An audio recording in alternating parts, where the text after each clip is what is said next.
नमस्कार, मैं हूं संदीप चौधरी। आज सबसे बड़ा सवाल में मैं बात करूंगा मुंबई की, उस मुंबई की जहां पर पिछले 23 दिनों से एक फिल्म की शूटिंग हो रही है। जी हां, एक फिल्म चल रही है। उसमें ड्रामा है, उसमें एक्शन है, इमोशन है, ब्लैकमेल है, राजनीतिक आरोप प्रत्यारोप हैं और मुख्य बात ड्रग्स है। Mega film star Shahrukh Khan के बेटे आर्यन खान समेत 8 लोगों को 2 तारीख को एनसीबी ने, नारकोटिक्स कंट्रोल ब्यूरो, जिसके ऊपर देश में ड्रग्स खोजने और नशीले पदार्थ का सेवन रोकने की अहम जिम्मेदारी है। कहा गया कि एक क्रूज लाइनर पर रेव पार्टी होने वाली थी, जो रेव पार्टी के बारे में नहीं जानते, जहां पर ड्रग्स का, नशे का सेवन किया जाए, और धर दबोचा शाहरुख खान के बेटे और तमाम लोगों को, और वो आज तक न्यायिक हिरासत में हैं। अब ड्रग्स गैर कानूनी है, सजा है इसमें, और कोई कितना भी बड़ा क्यों ना हो और चाहे कोई कितना छोटा क्यों ना हो, everybody is equal before the law. न्यायिक प्रक्रिया, जो हमारा इंसाफ का पहिया है, वो निरंतर चलना चाहिए और सबके साथ बराबरी, समानता का रवैया अख्तियार करना चाहिए। लेकिन हुआ क्या, गिरफ्तारी के बाद आरोप प्रत्यारोप होने लगे। और समझिए इस खेल को, बहुत ही दिलचस्प है और बहुत ही दुखद भी, क्योंकि जो हमारी व्यवस्था है, जो हमारा सरकारी तंत्र है, वही आमने सामने आ गए। महाविकास अघाड़ी जिनकी सरकार है, यानी कि शिवसेना, एनसीपी और कांग्रेस, सरकार एक तरफ और केंद्रीय agency NCB, narcotics control bureau, दूसरी तरफ। सरकार की तरफ से कमान संभाली नवाब मलिक ने, मंत्री हैं महाराष्ट्र सरकार में। दूसरी तरफ समीर वानखड़े, जिनके नाम से अब आप सब लोग वाकिफ हो चुके हैं, जोनल डायरेक्टर, जिनकी अगुवाई में यह रेड की गई और गिरफ्तारी की गई। और मैं थोड़ा उल्टा चलूंगा, आज थोड़ी उल्टी गंगा बहाता हूं। आज यह चर्चा करनी जरूरी क्यों हो जाती है? 2 पंच बनाए गए इस मामले में, गवाह थे, गवाहों के बयान दर्ज किए गए, 2 पंच भी थे बाकायदा। और उन पंचों में कौन थे? एक का नाम ऊपर हम तस्वीर चला रहे हैं, प्रभाकर सैल। इन्होंने बाकायदा एक एफिडेविट, हलफनामा दाखिल कर दिया है। हलफनामा लंबा चौड़ा है, पूरी तफसील से जानकारी दी गई है कि 1 तारीख, 1 अक्टूबर और 2 तक क्या कुछ हुआ। अब यह प्रभाकर सैल कौन है? यह बॉडीगार्ड के रूप में तैनात किया केपी गोसावी ने, किरण गोसावी, इनके बारे में भी आगे बताता हूं, जुलाई 2021 में।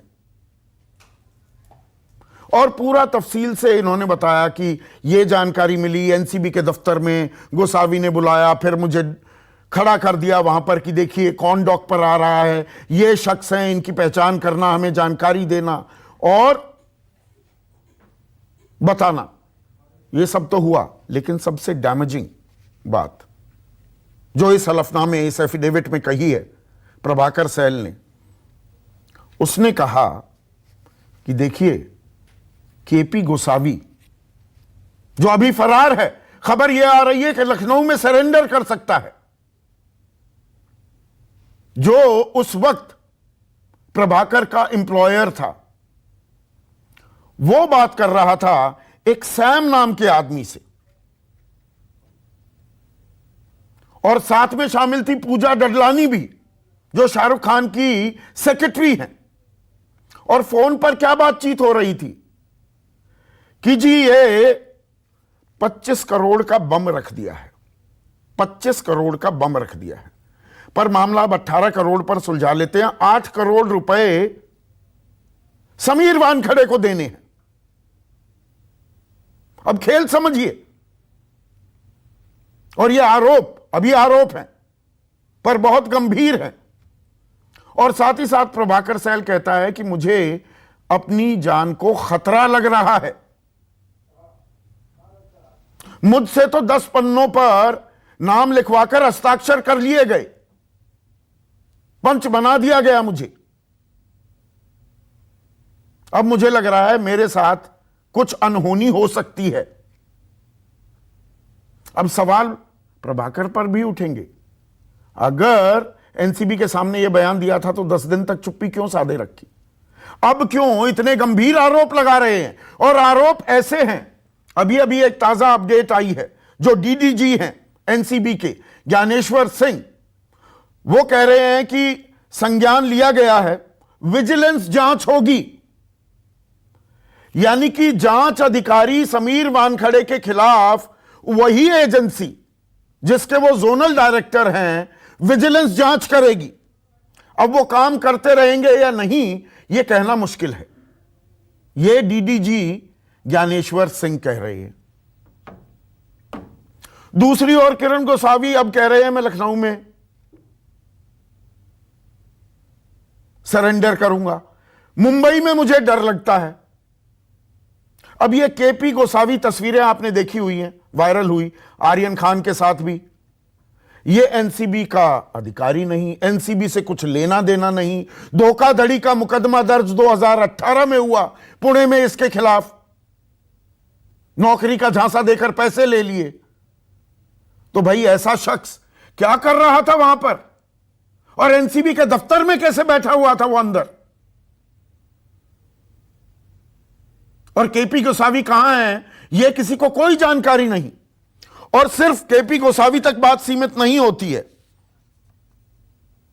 गवाहों में एक और आदमी मनीष भानुशाली, वो तस्वीरें भी वायरल हुई। नवाब मलिक का आरोप है कि वो तो बीजेपी से जुड़ा हुआ है। तो यहां पर राजनीतिक प्रतिशोध की बात आ जाती है। और समीर वानखड़े कह रहे हैं कि मानहानि की जा रही है, मेरे दिवंगत पिता को, मेरी माता को, मेरी बहन को बदनाम किया जा रहा है। उनकी बहन एक वकील है। अब तथ्य यह भी सामने आए हैं कि बहुत सारे मामले जिनमें पंच गवाहों की जरूरत पड़ी एनसीबी को, तो उनकी बहन और उनके एक जानकार वो पंच बनते हैं। नवाब मलिक ने आरोप लगाया कि मालदीव्स और दुबई में, जहां पर फिल्मी सितारे आते जाते रहते हैं, वहां पर इनकी बहन भी देखी गई, समीर वानखड़े भी वहां थे। क्या उगाही का धंधा चल रहा है?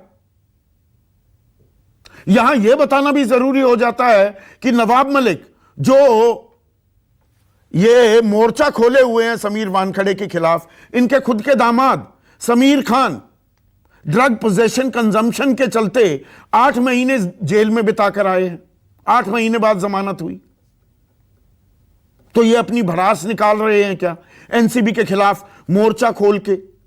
ये भी अपने आप में सवाल है। पर इन सबसे बड़ा सवाल, ड्रग्स एक मेनेस हैं। ये हमारे यूथ को, हमारे युवाओं को खोखला कर रहे हैं।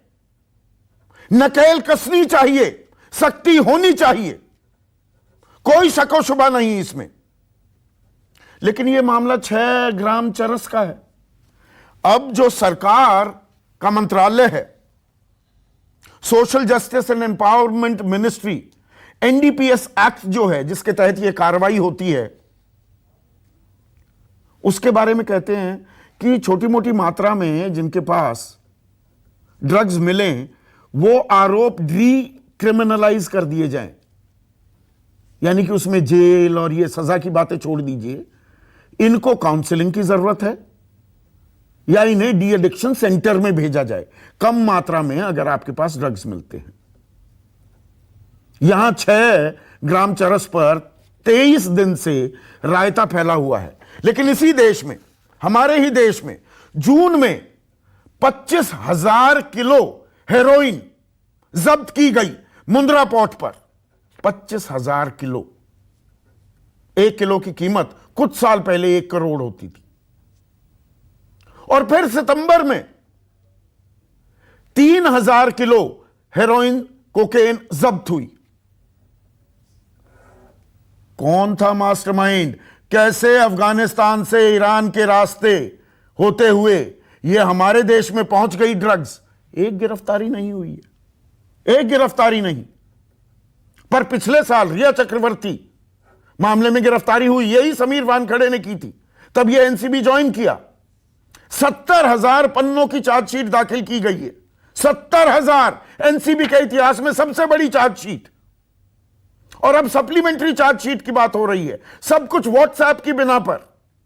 और अगर हो रहा है, मैं फिर कहूंगा, गोरख धंधा, तो दोषियों को सजा जरूर मिलनी चाहिए। लेकिन यहां लाइमलाइट खोजी जा रही है, और असल जो दिक्कत है ड्रग्स की देश में, क्या उसे लेकर कोई गंभीर है भी? या बड़े बड़े चेहरे दिखे, रोज उनको दिखा दो, कोई चर्चा कर दो, ब्रेकिंग न्यूज चला दो और बात खत्म हो जाती है। यह हमारे समाज, हमारे देश से जुड़ा बहुत अहम मुद्दा है। नवाब मलिक बहुत कुछ कह रहे हैं, वो तो मैंने आपको बता दिया। लेकिन आज का सबसे बड़ा सवाल क्या है? एनसीबी इन्वेस्टिगेटिंग, यानी कि एनसीबी जांच कर रही है, या फिल्म की शूटिंग हो रही है? और ड्रग्स की खोज या राजनीतिक प्रतिशोध? अब यहां पर पिछड़ा बनाम अल्पसंख्यक राजनीति भी हावी हो रही है। चर्चा में मेरे साथ बीजेपी की तरफ से उनके वरिष्ठ नेता राम कदम, कांग्रेस के प्रवक्ता अतुल लोंडे पाटिल, एनसीपी के प्रवक्ता और कानून के अच्छे खासे जानकार हैं संजय टटकरे, मनीष भल्ला वरिष्ठ अधिकारी रह चुके हैं नारकोटिक्स कंट्रोल ब्यूरो में, और दो मेरे सहयोगी वरिष्ठ पत्रकार अशोक वानखड़े और सुकेश रंजन इस चर्चा में जुड़ गए हैं। तो अशोक वानखड़े, यह ड्रग्स की खोज हो रही है या यह एक फिल्म चल रही है? कहानी में रोज नए ट्विस्ट, एक चटकारा, कुछ छौंक, कुछ तड़का लग जाता है। असल चीज पर क्या हम आ भी रहे हैं? देखिए, सुशांत सिंह राजपूत के केस में भी ऐसा ही हुआ। मामला कहां से चला, मामला कहां अटका। पूरे विश्व में किसी भी देश में बहुत एकाधी कौन पिछड़े देश होंगे जहां ड्रग कंज्यूम करने वालों को गुनहगार माना जाता है, उन्हें रिहेबिलिटेशन में भेजा जाता है, उन्हें दया के पात्र माना जाता है, उन्हें पेशेंट माना जाता है। और भारत में, और आप तो कह रहे 6 ग्राम, उसके पास तो रिकॉर्ड पे 1 ग्राम भी कुछ नहीं मिला। हाँ, ना शाहरुख के बेटे के पास कुछ मिला, ना उसके शरीर में कुछ मिला। उसके बाद उसके फोन की जो चैटिंग है, उस चैट का जो अर्थ है वो ये निकाला जा रहा है कि वो ड्रग सप्लायर था। मैं आपको बता दूं, क्योंकि जो केसेस उन पे लगे हैं, जो चार्ज लगे हैं, जो जिस धाराएं लगी है, वो धाराएं ड्रग सप्लायर की है, ड्रग कंज्यूमर की नहीं है। नहीं, ये डिटेल तो पता है भाऊ। नहीं, अशोक, मेरा सवाल देखिए, नहीं, ये दर्शकों को समझाने की जरूरत है। कई बार चिल्पों में चर्चा समझ ही नहीं पाता है दर्शक। यहां बात, 1 मिनट रुकिए ना अशोक वानखड़े, यहां पर खेल क्या हो रहा है? एक तरफ है महाराष्ट्र सरकार, कमान संभाल रखी है नवाब मलिक ने, दूसरी तरफ एनसीबी, एक केंद्रीय संस्था, दोनों आमने सामने। वो कह रहे हैं कि यहां पर राजनीतिक प्रतिशोध हो रहा है, वानखड़े को तो हटवाएंगे 1 साल में नौकरी से। वानखड़े कह रहे हैं मैं ईमानदारी से अपना काम कर रहा हूं। डीडीजी ज्ञानेश्वर सिंह कह रहे हैं कि जो प्रभाकर सैल ने कहा, अब हम उसका संज्ञान लेंगे, विजिलेंस इंक्वायरी होगी। मतलब हम जुर्म पकड़ने जा रहे हैं या आपस में ही हमारी संस्थाएं लड़ रही हैं? सवाल बड़ा यह हो जाता है। चौधरी जी, ना संस्थाएं लड़ रही है, इसके पीछे बहुत बड़ा राजनीतिक षड्यंत्र है। मैं बताना चाहता हूं, आप बताने तो दीजिए मुझे। नवरात्र में मैं नोएडा में एक प्रोग्राम में गया था। वहां मुझे महंत मिले, एक मंदिर के अयोध्या के, वो वहां चीफ गेस्ट थे। जैसी कि होती है, मैंने बात कही कि क्या लगता है उत्तर प्रदेश में। उन्होंने कहा कि योगी जी आएंगे। तो मैंने बोला स्थितियां तो ठीक नहीं है। उन्होंने कहा कि कोई स्थिति विति नहीं होती, अभी देखो शाहरुख के लौंडे को रगड़ दिया है, ऐसा चलेगा, यही जितवा देगा हमको। उनके इस डायलॉग ने मुझे बैकफुट पे लाया। फिर मैं समीर वानखेड़े, जिनको बहुत अच्छा अधिकारी मानता था, फिर मैं डिटेल में उतरा। तब पता पड़ा कि एक मुजरिम जिसका लुकआउट नोटिस निकला हुआ है, एक मुजरिम जो फरार है, वो उनके 3 या 4 सीजर में लगातार गवाह बनते हैं। टोटल 11 गवाह है। उस 11 गवाह में एक बीजेपी के नेता थे जो इन्फॉर्मर थे। वो पहले कहते हैं समीर वानखेड़े हम तो इनको जानते ही नहीं, बाद में जब वीडियो आया तो बोलते हाँ ये इन्फॉर्मर है मेरे। तो इन्फॉर्मर और गवाह ये रेड टीम के हिस्सा कैसे होते हैं, ये आज तक इस सवाल का जवाब किसी ने नहीं दिया। जब आज उस अंगरक्षक ने, जो बॉडीगार्ड है, उसने जब आज स्टेटमेंट दिया, उसके बाद यह बात हो रही है कि मेरे परिवार और मेरा बदनामी करने का प्रयास कर रहा है। कल यदि इसमें शाहरुख का लड़का छूट जाता है तो क्या उसकी निजी जिंदगी और उसको बदनाम करने का ठपका लगेगा? नहीं है एनबीसी पे। पर अशोक, सवाल क्या ये नहीं पूछा जाएगा कि प्रभाकर सहल 10 दिन तक चुपचाप क्यों बैठा रहा? अगर 10 पन्नों पर ब्लैंक पेपर्स पर दस्तखत कराए गए और जान का खतरा महसूस कर रहा था तो आज आकर बोलने क्या जरूरत है? ये उसी दिन बोला जाता, वो तो पंच बनने को तैयार हो गया। नहीं, सवाल ये भी है कि कई प्रेशर्स होते हैं। ऐसे कई केसेस में हमने सर्वोच्च न्यायालय में देखा है, कई ऐसे केसेस है सर्वोच्च न्यायालय में डिसीजन होने के बाद रीओपन हुए हैं केसेस। मट्टू वाला केस रीओपन हुआ है और नए गवाह सामने आए। सवाल है कि जो आदमी एक अंगरक्षक है उसको पूरी ताकत के साथ आना है, उसको भी, क्योंकि ड्रग माफिया से वो लड़ रहा है। पूरे सुशांत सिंह राजपूत में आपने क्या किया? थोड़े मोटे पैडलर पकड़े आपने, कंज्यूमर पकड़े। वो जो पीछे का जो मेन सप्लायर है वो अभी तक कहां है आपके पास? सीबीआई, ईडी, एनसीबी, सारे एजेंसीज लगी हुई है। महाराष्ट्र पुलिस पे तो आरोप लगा था कि ये नाकारा पुलिस है, 15 दिन में कुछ नहीं कर पाई। आज 15 महीने हो गए, तमाम सेंट्रल एजेंसीज को क्या निकला उसमें से? तो सवाल है कि एक दूसरा 3000 करोड़ का जो आपने बोला कि 3000 करोड़ की जो खेप आई थी, मेरी सूचना के हिसाब से ये अफगानिस्तान से रॉ की टिप थी। 3 कंसाइनमेंट आए थे, उसमें से पहले 2 निकल गए, ये आखिरी पकड़ा गया। ये रिफाइंड होने आया था क्योंकि पाकिस्तान अफगानिस्तान बॉर्डर पे जो रिफाइनरीज लगी हुई है ड्रग की, वो रिफाइनरीज अभी तालिबान आने की वजह से वहां टाइट पोजीशन हुई है। तो ये रिफाइनिंग होने के लिए इंडिया आई थी, जो यहां एक कुटीर उद्योग है। उसके बाद गुजरात के एक लोअर कोर्ट ने ये बाकायदा एजेंसीज को ये आदेश दिए कि पोर्ट इससे छूट नहीं सकता। पोर्ट को नोटिस क्यों नहीं दिया? उसके बाद आपको कोई खबर है क्या नोटिस हुई? 2 लोग पकड़े जाते हैं, जो फ्रंटर है, जो 15 लाख रुपए लेते हैं कि कंसाइनमेंट का और किराए के घर में रहते हैं। वो क्या 21,000 करोड़ का कंसाइनमेंट मंगाएगा? ये सभी समझते हैं, इसके पीछे बड़े प्लेयर हैं। ये हाँ, यही तो सवाल है। राम कदम, मुझे एक चीज बताइए, ये मतलब नौटंकी हो रही है, ये जांच हो रही है या फिल्म बनाई जा रही है? कोई फिल्म चल रही है क्या? आरोप गंभीर हैं, आरोपों में दम है तो सजा होनी चाहिए, इसमें कोई शको शुबा नहीं है मुझे। लेकिन जो ये रोज बरोज नई नई बातें आ रही हैं, ये क्या आपको असहज करती हैं, राम कदम?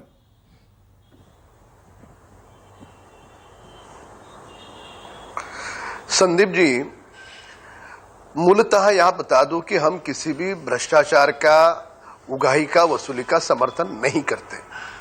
पर आप जिस बिंदु की चर्चा कर रहे हो कि ये रोज नई नई बातें, पर ये जो रोज नई नई बातें हैं वो किसकी ओर से आ रही हैं? महाराष्ट्र के मुख्यमंत्री से लेकर के शरद पवार जी और हर 2 दिन के बाद पत्रकार वार्ता करने वाले नवाब मलिक जी, इनकी ओर से आ रही है। अब ये भी स्वयं ड्रग माफिया के खिलाफ कार्रवाई करते, देश स्वागत करता, आप भी स्वयं स्वागत करते, पर ये स्वयं कार्रवाई नहीं करेंगे और जो अफसर कार्रवाई कर रहे हैं उनको बदनाम करना, उनको पीड़ित, अपमानित करना और देश के सामने पूरी तरह से वे दागी किस प्रकार से है, यही दिखाने के पीछे महाराष्ट्र के तीनों दल और तीनों दलों की यह सरकार फौज के साथ खड़ी है। कौन सा कारण है? इनके सारे बिंदु आप निकालिए। कल प्रभाकर ने जो इंटरव्यू दिया, प्रभाकर को सामने किसने लाया? उसके सामने वाला अदृश्य हाथ मंत्रालय में कौन से मंजिल पे बैठता है? अगर प्रभाकर ने कल जो बातें कही तो उसकी वाणी, उसकी बोली अचानक से कैसे बदल गई? आप तो भी जानते संज्ञान क्यों ले रही है उसका NCB? वीडियो आपने भी देखा। डीडीजी ज्ञानेश्वर सिंह कह रहे हैं हम विजिलेंस इंक्वायरी करेंगे, बहुत जरूरत है। ये तो डीडीजी का बयान है। ना ना ना ना संदीप जी, नहीं संदीप जी एक मिनट, संदीप जी एक मिनट, केवल मात्र एक मिनट।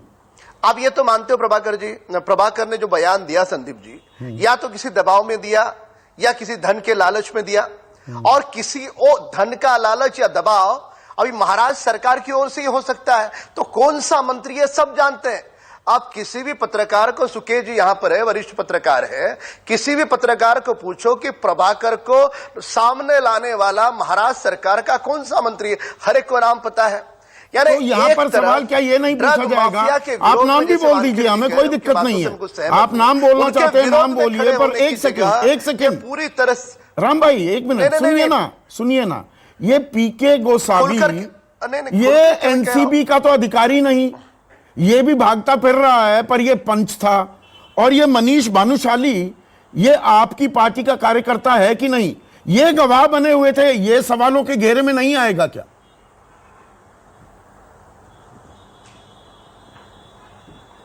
ठीक है, मैं इन दोनों बातों का जवाब दे दूं। पहले मेरी पुरानी बात कंप्लीट कर लूं।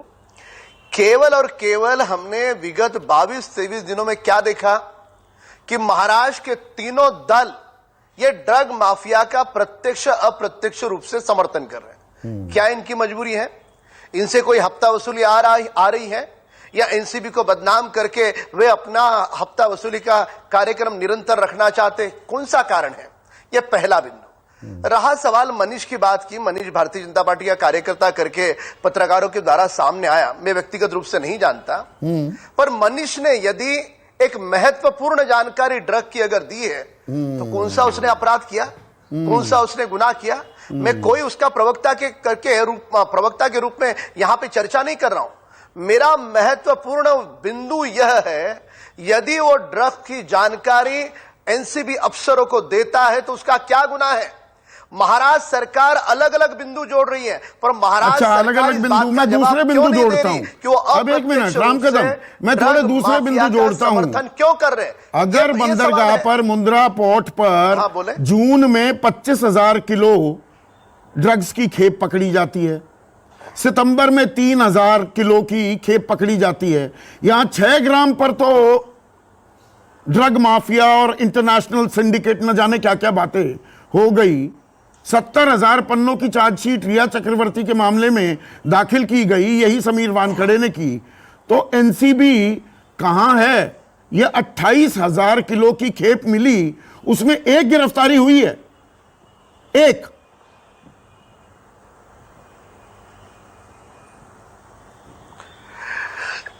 एक बात आपको बता दूं कि जो गुजरात का जो ड्रग पकड़ा गया वो कोई कांग्रेस की सरकार ने नहीं पकड़ा है।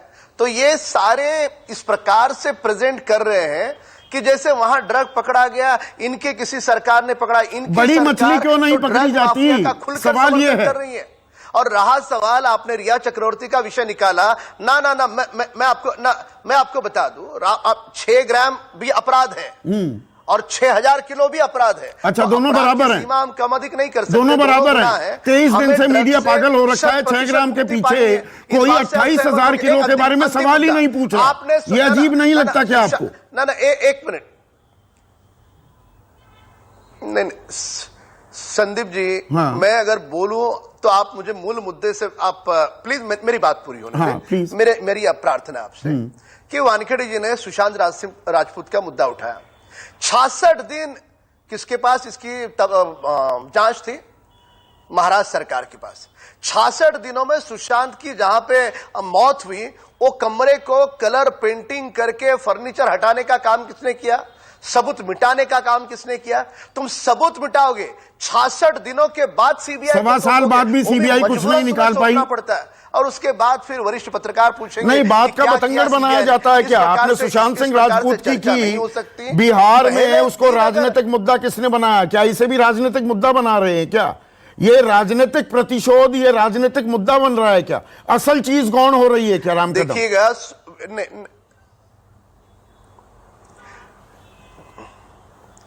संदीप जी, हमारा आर्यन या शाहरुख खान से हमारा या किसी का कोई दुश्मनी नहीं है, कोई झगड़ा नहीं है। ये लड़ाई आर्यन के या किसी के व्यक्ति विशेष के विरोध की नहीं है, ये लड़ाई ड्रग के विरोध की लड़ाई है। और हमारे मन में सवाल केवल मात्र इतना ही है कि महाराष्ट्र के 3 दल इस लड़ाई में शामिल होने की बजाय जो लड़ रहे हैं उन योद्धाओं पे क्यों टूट पड़ रहे हैं? उन योद्धाओं पर आप शब्द इस्तेमाल कर रहे हैं। संजय तटकरे, लड़ाई में साथ देने के बजाय, देश एकजुट होने के बजाय, आप जो योद्धा ये मोर्चा खोले हुए हैं उनके खिलाफ बिगुल बजा रहे हैं। देखिए, राम कदम बड़े सीनियर विधायक हैं, मुंबई में बहुत सालों से कार्यरत हैं।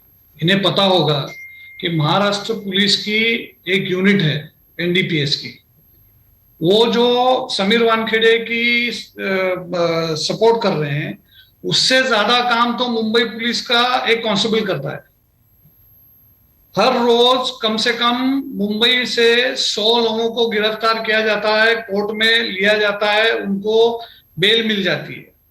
सवाल ये है अभी कि ये जो समीर वानखेड़े काम कर रहे हैं वो किसके इशारे पे कर रहे हैं, कौन सी उगाई करने के लिए कर रहे हैं, ये बड़ा मुद्दा है।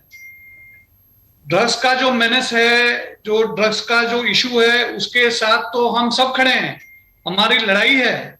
लेकिन जब भाजपा को यह प्रश्न पूछा जाता है कि मुंदड़ा पोर्ट पे, जो अदानी साहब का पोर्ट है, वहां पे कुछ कार्रवाई, ये जो बोल रहे हैं कि गुजरात गवर्नमेंट ने उसको सीज किया, तो गुजरात गवर्नमेंट ने क्या कार्रवाई की? समीर वानखेड़े जो 6 ग्राम ड्रग्स पकड़ता है, उसको तो आप 6 महीने की एक्सटेंशन दे देते हो। जो 3000 किलो की ड्रग्स पकड़ता है, उसको तो आप ट्रांसफर कर देते हो। तो ये तो इनकी सीरियसनेस है ना। नहीं, जो आप उगाही शब्द कह रहे हैं कि ये बीजेपी वाले उगाही कर रहे हैं या समीर वानखेड़े कर रहा है, उगाही क्या कारोबार बन गया है, बाकायदा लेजिटिमेट बिजनेस हो गया है क्या मुंबई में? आपके गृह मंत्री पर भी तो 100 करोड़ की उगाही के आरोप लगे ना, तभी तो हटे। नहीं, तो मुझे एक चीज बताइए संदीप जी, जो इंक्वायरी अनिल देशमुख पे जो चल रही थी, वो सेंट्रल एजेंसीज को ले जाने का काम किसने किया? अच्छा, जिसने आरोप लगाया वो परमवीर सिंह कहाँ है? परमवीर सिंह को किसने भगाया, कहां भगाया? आज परमवीर सिंह कहां है? ये सेंट्रल कैडर का आदमी है।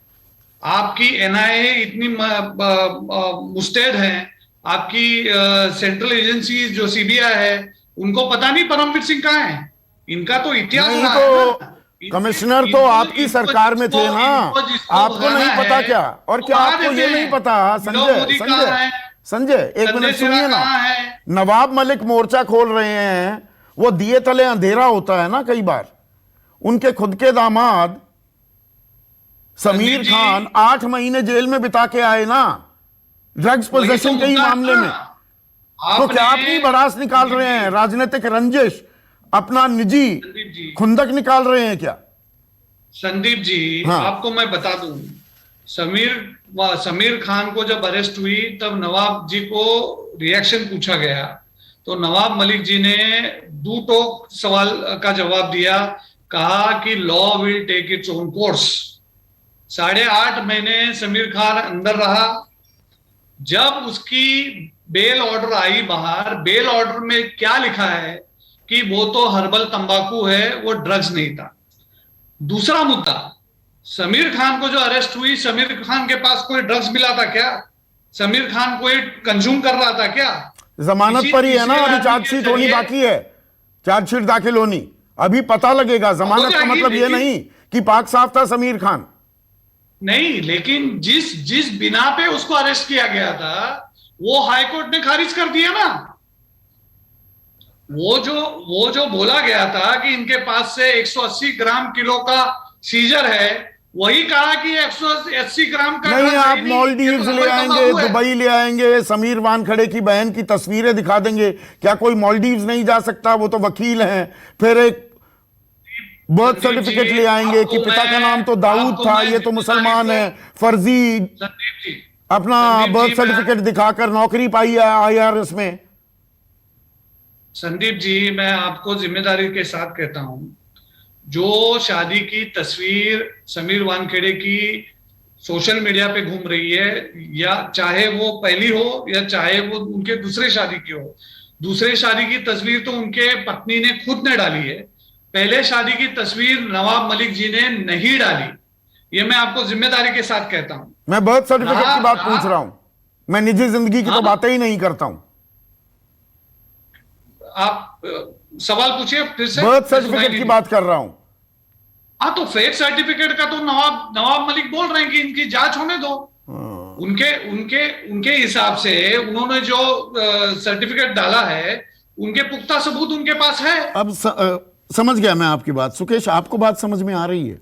दरअसल मैं कुछ नहीं समझ पा रहा हूं। एक तरफ राज्य सरकार है, एक तरफ केंद्रीय एजेंसी है, मामला ड्रग्स का है जो हमारे युवाओं को अपनी चपेट में, अपनी गिरफ्त में ले रहा है, और यहां पर हम गोल गोल घूमे जा रहे हैं। मुझे इतना समझ में आ रहा है, इट्स गेटिंग मर्कियर एवरी डे। क्या है इसमें? इसमें सेलिब्रिटी है, पूरी फिल्म देखिए, इसमें सेलिब्रिटी है, इसमें पॉलिटिकल राइवलरी है, इसमें क्राइम है, ड्रग्स है, इसमें एक्सटॉर्शन है, इसमें एब्सकॉन्डिंग सीन्स हैं। अब इससे ज्यादा मर्कियर कुछ हो नहीं सकता, इससे ज्यादा इंटरेस्टिंग भी कुछ नहीं हो सकता। मर्कियर इसलिए कह रहा हूं क्योंकि अभी अभी जो डीडीजी का बयान है वो ये बताता है कि कुछ न कुछ प्राइमा फेसाई ऐसा लगा है कि समीर वानखेड़े की जांच होनी चाहिए। इसलिए उनसे बड़े अधिकारी कह रहे हैं कि वो जांच करेंगे कि नहीं ये पता नहीं, वो रहेंगे या वो नहीं रहेंगे ये या पता नहीं, पर विजिलेंस जांच होगी। नहीं, उनकी विजिलेंस जांच होगी। हाँ, समीर वानखेड़े की जो इस पूरे मामले की जांच कर रहे हैं उनकी जांच होगी। उनकी जांच होगी। मतलब थिएटर ऑफ द अब्सर्ड कहते हैं, वही मैं कह रहा हूं। हाँ, अब इतनी बात तो साफ समझ में आती है। हाँ। दूसरा, as a very naive person जो थोड़ा बहुत इस पूरे मामले को समझना चाहेगा, वो ये समझना चाहेगा कि भाई एनसीबी का काम क्या है। एनसीबी का काम प्राइमरीली, जो मैंने पढ़ा, जो मैंने पता किया, वो जो रैकेट है, मतलब big hall, inter state racket पकड़ना, इंटरनेशनल रैकेट इन्वेस्टिगेट करना, ये उनका प्राइमरी काम है। आपने सोशल वेलफेयर और एम्पावरमेंट मिनिस्ट्री ने क्या कहा है उसका हवाला दिया। यूजर को डीक्रिमिनलाइज करना है, उसको रिहैबिलिटेट करना आपका काम है। ये एनसीबी का जो अपना काम करने का जो तरीका है, जो उनको मैंडेट है, वो ये बताता है। अब एनडीपीएस जिसके तहत कार्रवाई होती है, जिस एक्ट के तहत, उसका सेक्शन 27 और 27A क्या कहता है? 27A कहता है it deals with the punishment for financing illicit traffic and harbouring offenders. Rhea पे 27A लगाया गया था, कोर्ट ने कहा गलत है, 27A नहीं लगा सकते। तब तक मीडिया ट्रायल भी चलता रहा। रिया चक्रवर्ती आज की तारीख में बाहर है, केस में क्या होगा मालूम नहीं। चार्ज 70,000 पन्नों में से 12,000 को छोड़ दो तो बाकी सब व्हाट्सएप चैट्स पर वो डिटेलिंग है। सब कुछ व्हाट्सएप चैट पर ही चल रहा है। वही मैं कह रहा हूं कि अब तो साल भर से ज्यादा हो गया, चार्जेस फ्रेम होने बाकी है, लेकिन उनको उस समय विलेन की तरह पोर्ट्रे कर दिया गया। मुझे पता नहीं वो बचेंगी नहीं बचेंगी, लेकिन आज की तारीख में ऐसा लगता है, जबकि कोर्ट ने कहा 27A लगाना गलत है। आप अगर यूजर को टारगेट बनाएंगे तो आप कभी सही जगह पे नहीं पहुंच सकते। एक कॉमन रीडर के तौर पे, एक जो अंडरस्टैंड करना चाहता है इस पूरे मसले को, इतना समझ में आता है। यहां जो भी हो रहा है वो ऐसा लगता है प्राइमा फेसाई देखने से कि इसमें वो सारे तत्व हैं जो इस पूरे मामले जो समस्या है उससे निजात पाने में किसी की कोई गंभीरता नहीं है। मैं उसी पे वही कह रहा था कि दरअसल हमको रूट्स तक पहुंचने की कोई जल्दबाजी भी नहीं दिखती, कोई मंशा भी नहीं दिखती, क्योंकि पेरिफेरी पे जो आपको चीजें मिली हुई हैं वो आपको, और पंच ये कहेगी मेरे सामने बात हुई, 25 करोड़ का बम रख दिया, 18 में बात कर लेते हैं, 8 करोड़ समीर वानखेड़े को देना है, ये आरोप लगा रहा है, पर वो पंच है ये जो इस मामले में गवाह। ये एक थॉट आउट बयान भी हो सकता है। हाँ। ठीक कह रहे थे राम कदम, इतने दिनों में क्यों नहीं दिया? ये एक थॉट आउट बयान हो सकता है, ये दिलवाया गया बयान हो सकता है, ये प्लांटेड हो सकता है। वहां एनसीपी, कांग्रेस और बीजेपी की सरकार, माफ कीजिएगा कांग्रेस की पर सरकार पलट है। कर ये भी पूछा जाएगा ना, केपी गोसावी या मनीष भानुशाली का वहां पर होना। बिल्कुल, ये इसीलिए मैं कह रहा हूं कि इट्स गेटिंग मर्कियर एवरी डे। उन लोगों का एनसीबी के दफ्तर में होना क्या बताता है भाई?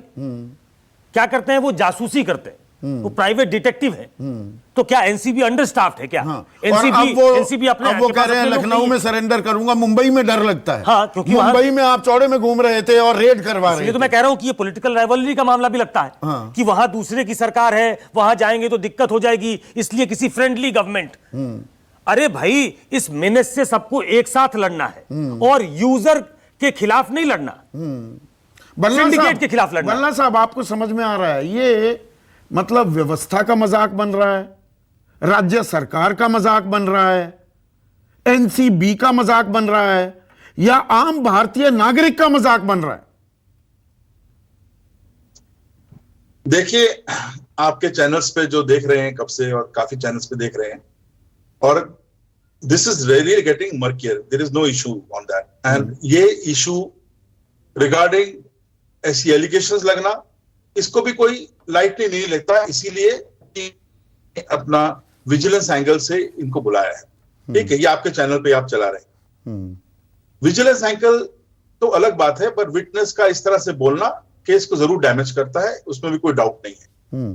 तो हम जो मेन इशू है, जो ड्रग मेनेस हो रहा है पूरे कंट्री में और जिस तरह से दिन ब दिन बढ़ता जा रहा है, उसकी सीरियसनेस से कहीं हट के हम कुछ और बात कर रहे हैं। United Nations drugs and crime का जो रिपोर्ट है, वो ये कहती है कि इंडिया में करीब 2.1% लोग ड्रग्स यूज करते हैं। शायद ये एक अंडरस्टेटमेंट है, शायद इससे ज्यादा यूज करते होंगे। और जहां तक अभी आपके चैनल पे आपके सुकेश जी बता रहे थे, जैसे कि पूरा मैंडेट क्या है एनसीबी का? एनसीबी का डेफिनेटली मैंडेट यही है कि आप इंटरनेशनल और इंटरस्टेट रैकेट्स को आप वहां पकड़ो, पर पकड़ा कौन जा रहा है? काम करें। मुनीष बल्ला, ये भी पकड़े जाने चाहिए। छोटी मछली भी पकड़ो, बड़ी मछली गायब क्यों हो जाती है? मैं पूरी बात कर लूं। हाँ। मैं पूरी बात कर लूं। हाँ। ये उनका एक मैंडेट है, but at the same time ऐसा नहीं है कि आप ऐसे केसेस नहीं करेंगे। आप समझिए, बिकॉज समाज में ऐसे, आज जब आप मीडिया इसको 15 दिन 20 दिन से चला रहा है, 25 दिन से चला रहा है, तो समाज में एक बहुत बड़ा मैसेज भी जा रहा है। तो ये मैसेज तब जाता है जब कोई ऐसे हाई प्रोफाइल केसेस होते हैं कि भाई आप सोचे कि आप करके छूट जाएंगे, इतना आसान नहीं है, क्योंकि ये इस चीज को आपको जड़ से निकालना है, और जड़ से निकालने के लिए एजेंसीज अपना काम करती हैं। दोनों साइड से काम करना पड़ता है, नीचे से ऊपर और ऊपर से नीचे। तो वो 25,000 किलो की खेप और 3,000 किलो की खेप के बारे में हमें कुछ जानकारी नहीं मिलती। सुशांत सिंह राजपूत केस हो, रिया चक्रवर्ती का हो, या समीर वानखड़े की मैं बात करूं, ये मुंबई एयरपोर्ट पर कस्टम्स में होते हैं तो ट्रॉफी को रोक लेते हैं, या ये फिल्मी सितारों को ही रोकेंगे। तो अधिकारी, जांच अधिकारी, क्योंकि आप सीनियर ऑफिसर रहे हैं एनसीबी में, ऑफिसर क्या हेडलाइन हंटिंग में भी घुसा हुआ है कि जी मेरी फोटो आएगी, अनुष्का को रोक लेता हूं, मनीषा लांबा को रोक लेता हूं? और बिल्कुल भी नहीं। हमारे टाइम पे तो किसी मीडिया के सामने हम कभी जाते भी नहीं थे, हमारी कोई शक्ल भी नहीं दिखाते थे, because it is not in the favour of the department और in the favour of the officers to work. अपना चेहरा करना अच्छी बात नहीं है, मैं इसके तो टोटली अगेंस्ट हूं। और मीडिया के अंदर जब इस तरह से बातें आती है, वो अच्छी बात नहीं है। बट पर्सनल लाइफ पे भी किसी के अटैक करना, कोई पॉलिटिकल पार्टी करती हो, वो भी अच्छा नहीं है। उस चीज की भी हमको निंदा करनी चाहिए। किसी की पर्सनल लाइफ के अंदर उनके फादर का आज मैं कहीं देख रहा था, तो ये अच्छा नहीं है। नहीं, बिल्कुल सही कह रहे हैं, मैं टोटली इत्तेफाक रखता हूं। सर, थोड़ा सा वक्त की कमी है। अतुल, मतलब कीचड़ उछालने से जो समाज की गंदगी है, जो ये ड्रग मेनेस है, ये साफ हो जाएगा क्या? नहीं, मेरा मुद्दा संदीप जी एकदम अलग है। जो और तो ये ध्यान में आएगा कि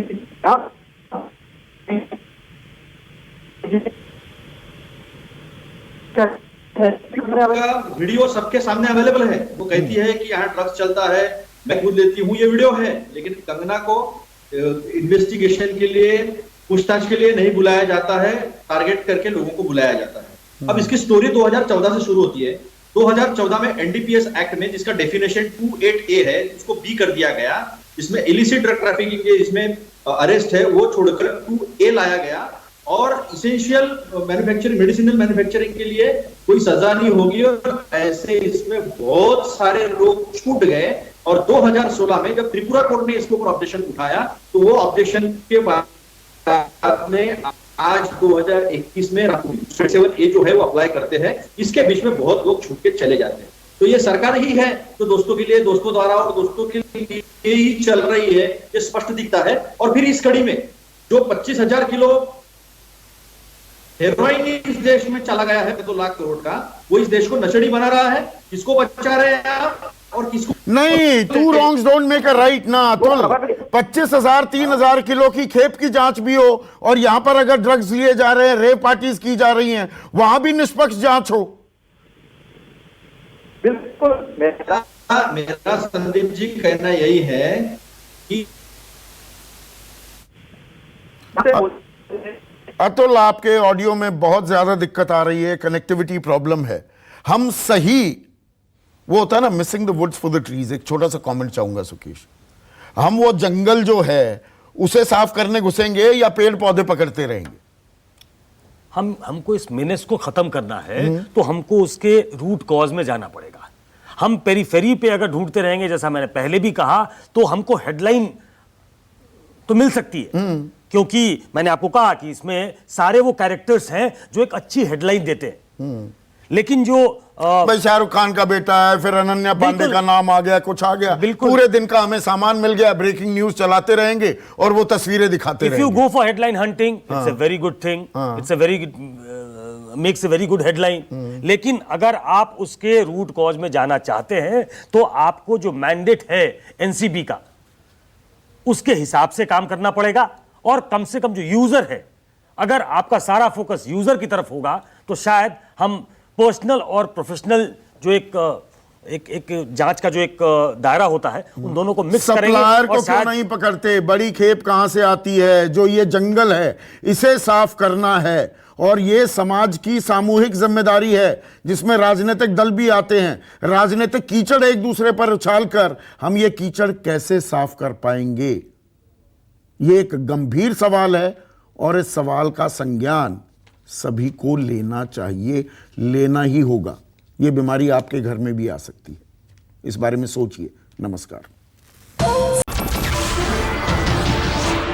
नमस्कार, मैं हूं मानक गुप्ता।